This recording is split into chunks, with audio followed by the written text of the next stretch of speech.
हे guys, इसमें आना बेनी watching triple B game club. So आज मैं क्लैश ऑफ टाइटंस और एरिना ऑफ वेलोर के ऊपर कुछ कंपैरिजन करूंगा जो आज इस 2022 में आज कहूँगा।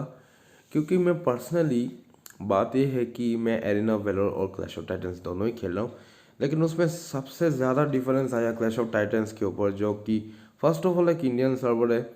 एरिना ऑफ वेलोर में हीरो सेक्शन होता है, क्लैश ऑफ टाइटंस में हीरो के सेक्शन पे टाइटन सेक्शन आता है। तो आप टाइटन है तो इस पे ये चीज़ तो है, लेकिन सबसे और ज़्यादा डिफरेंस ये है कि एरिना ऑफ वेलर में डीसी कॉमिक्स का कुछ मतलब हीरोज़ है, जैसे कि बैटमैन है, सुपरमैन है, फ्लैश है, वंडर वुमन। इसके बाद बात किया जाए तो जोकर भी है। लेकिन अगर क्लैश ऑफ टाइटंस में बात करूँ, ऐसा कुछ कुछ भी नहीं है, मैं कहूँगा मैं ऐसा कुछ भी नहीं है। तो और भी चीज़ें डिसअपॉइंटेड है कि क्लैश ऑफ टाइटंस के बहुत सारे हीरोज़ है, सॉरी, एरिना ऑफ वेलोर में बहुत सारे हीरोज़ है, लेकिन क्लैश ऑफ टाइटंस में हीरोज़ है लेकिन थोड़ा थोड़ा मिसिंग मुझे दिखाई दे रहा है। कुछ स्किन्स भी अवेलेबल नहीं है क्लैश ऑफ टाइटंस पे।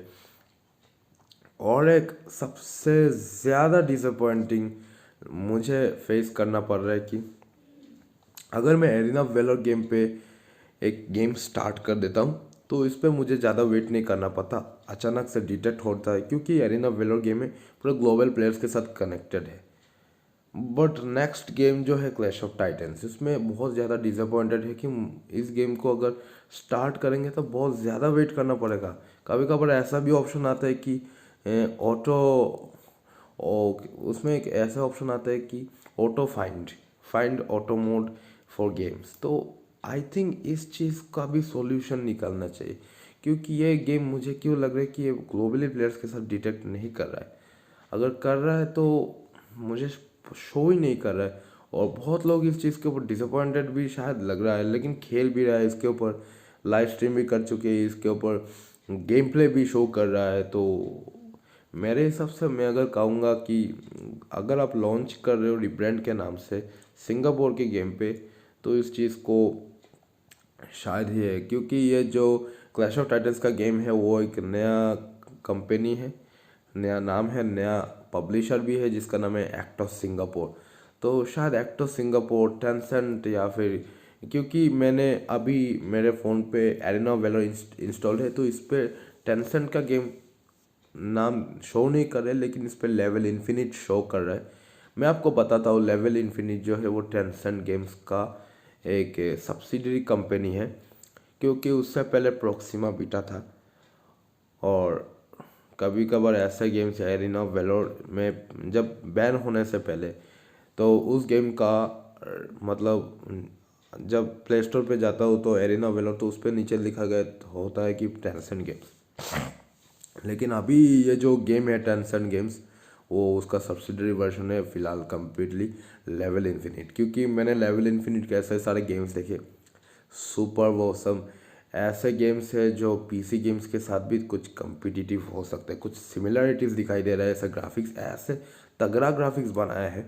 तो इसके बाद जापानीज़ गेम्स भी कभी कभार टेंसेंट ऐसे अपॉर्चुनिटीज़ रहते हैं और ग्राफिक्स भी बहुत बढ़िया होते हैं, क्योंकि मैंने इस चीज़ पे देखा है। तो कुछ लोग बोल रहे, कुछ लोग शायद सोच रहे हैं कि ये तो मतलब टेंसेंट को सपोर्ट कर रहे हैं, हमारे देश को सपोर्ट नहीं कर रहे। ऐसा कोई बात नहीं, मैं सिर्फ मुद्दा पे जाता हूँ ऐसे कंटेंट के हिसाब से।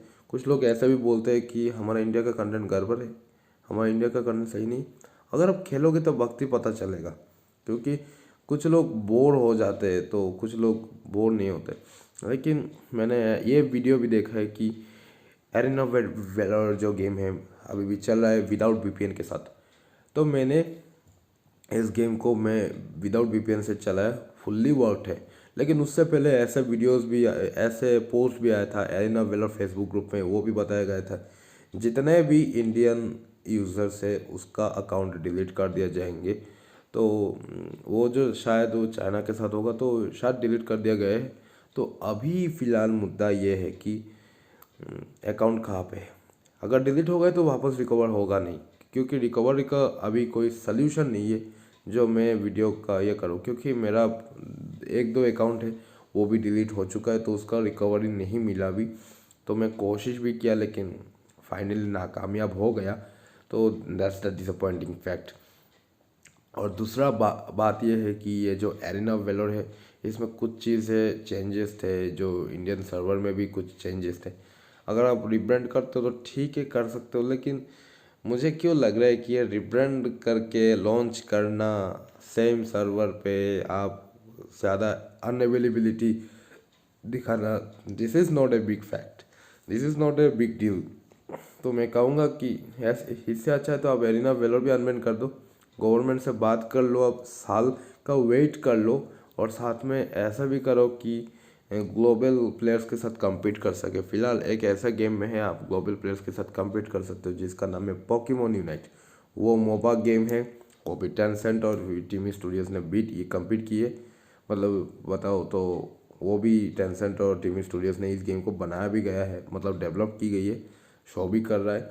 लेकिन आपको कोई प्रॉब्लम नहीं होना चाहिए बिकॉज इंडिया पे लॉन्च हो चुका है, तो उस पर सिंगापुर भी शायद शो करेगा। मेरे पास ऐसा सॉफ्टवेयर नहीं है जो इस गेम को शो करे कि ये कौन से सर्वर पे जा रहा है, तो उस चीज़ को भी शायद फोकस है, पर मैं इस चीज़ के ऊपर मैं देखूंगा और मैं आपको प्रॉपर डिटेल्स बताऊंगा कि क्योंकि लोगों के बातों में कौन सच है कौन झूठ है। तो क्योंकि मैं कमेंट सेक्शन में ऐसे बताता हूँ, ऐसे भी बहुत सारे वीडियोस है बोलते हैं कि टिकटॉक आ जाएगा, टिकटॉक का ये वर्जन, टिकटॉक का वो वर्जन। असल में इस चीज़ का एक हैक वर्जन होता है जो चलते हैं, लेकिन आपका प्राइवेसी के लिए बहुत ज़्यादा खतरा हो जाते हैं। तो मैं यही कहूँगा कि ऐसे चीज़ें, ऐसे चक्कर में मत पड़िए। एरेना ऑफ वैलोर जो है प्ले स्टोर पे अवेलेबल है, आप जाके इंस्टॉल कर सकते हो। आपको वीपीएन की ज़रूरत पड़ेगी इंस्टॉल करने के लिए, और क्योंकि प्ले स्टोर पे अवेलेबल है। और तो मैं आपको एक चीज़ कहूँगा कि पबजी कल रात मैंने पबजी मोबाइल टेंसेंट वाला, उसका भी मैंने सोल्यूशन निकाल गया है कि मैं टेंसेंट का पबजी मोबाइल मैंने इंस्टॉल किया है प्ले स्टोर पे यूजिंग वीपीएन के जरिए, आईटॉप वीपीएन पे।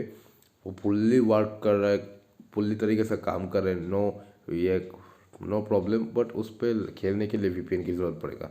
विदाउट वीपीएन मतलब वो डिटेक्ट करता है और सर्वर फेलियर दिखाता है। अभी भी इस चीज़ का कोई सोल्यूशन नहीं है कि आप विदाउट वीपीएन खेल सके, लेकिन मैं खेल पाया और बिंदास खेल पाया, मुझे कुछ प्रॉब्लम नहीं है वीपीएन की जरिए, no lag issues and even I can take so much kills.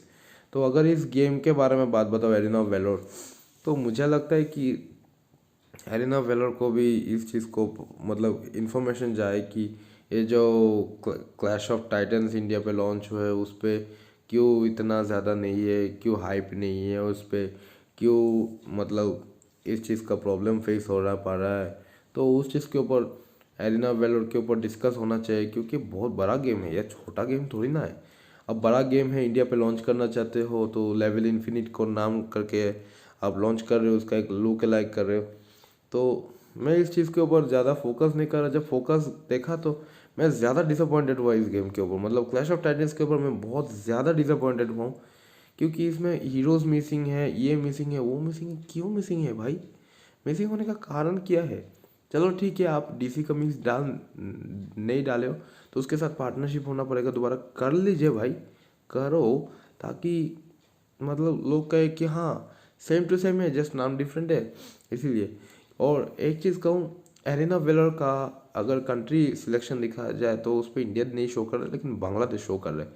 तो फिर भी कैसे भी करके उसको मैंने चला भी लिया, फाइनल ऑफलाइन चलता है game, super awesome, no problem. क्योंकि मैं फिर भी एरिना वेलोर को मैं सपोर्ट करूँगा, तो लोग बोलेंगे कि एरिना वेलोर क्यों सपोर्ट कर रहे हो, तो चाइनीज़ गेम है। अरे जो भी हो, मुझे फ़र्क पड़ेगा या नहीं, फ़र्क तो पड़ेगा, मानता हूँ कि मैं चाइनीज़ गेम खेल रहा हूँ, लेकिन वो भी चेक करना पड़ेगा कि क्या सच में चाइनीज़ सर्वर में जा रहा है या नहीं। सिर्फ डेवलपर इससे कम्पीट करके कोई फ़ायदा नहीं है, क्योंकि अगर आप क्योंकि इंडिया का गेम आने के लिए थोड़ा वेट करना पड़ेगा। ऐसा नहीं कि इंडिया का कुछ ऐसे गेम्स फालतू है, सारे गेम्स ही अच्छे हैं, लेकिन ग्राफिक्स पे थोड़ा फोकस करना चाहिए। तो I think this would be the game changing for ever, क्योंकि ऐसे गेम्स अगर इंडिया पे लॉन्च होंगे, उसका ग्राफिक्स अच्छा है, तो एक बड़ा कंपटीशन दे सकते हैं, बड़ा कंट्रीज़ के लिए बड़ा चैलेंजिंग भी हो सकता है। तो इसीलिए मैं कह रहा हूँ कि आई थिंक ऐसे चीज़ अगर लॉन्च करना है तो बिना रिब्रांड करके भी लॉन्च कर सकते हो। बहुत सारा ऑल्टरनेटिव्स है, बहुत सारा पब्लिशर्स है, नाम चेंज करने से कोई फ़ायदा नहीं हो जाता, क्योंकि नाम चेंज करने से कुछ चीज़ें मुझे लग रहा है कि ग्लोबल प्लेयर्स के साथ भी कम्पीट होना चाहिए, वो भी मिसिंग है। तो उस चीज़ का भी ज़्यादा फोकस होना चाहिए, क्योंकि मैं पर्सनली देखता हूँ कि ग्लोबल प्लेयर्स के साथ कम्पीट करने से मुझे ई स्पोर्ट का फीलिंग आता है, तो ऐसा फीलिंग मुझे क्लैश ऑफ टाइटन्स पे नहीं मिल रहा है। तो this is the biggest disappointing ever. So वही चीज़ कहूँगा, क्योंकि ग्लोबल प्लेयर्स के साथ कम्पीट करेंगे तो तब जाके बात बनेगी, क्योंकि ग्लोबल प्लेयर्स एक रेवोल्यूशनरी है। नॉट ओनली इंडियन प्लेयर्स, ऐसे ग्लोबल प्लेयर्स, क्योंकि इंडियन प्लेयर्स का भी ऐसा होगा, ग्लोबल प्लेयर्स का भी वैसा होगा। तो यही कहूँगा। तो अगर मेरा वीडियो पसंद आया तो लाइक कमेंट शेयर सब्सक्राइब कीजिए, और बेल आइकन दबाएं ताकि लेटेस्ट वीडियोस, बहुत सारे वीडियोस आपको इस चैनल पे मिलेंगे। कभी कभार उसका सॉल्यूशंस भी मिलेंगे। I see you in the next video. Bye.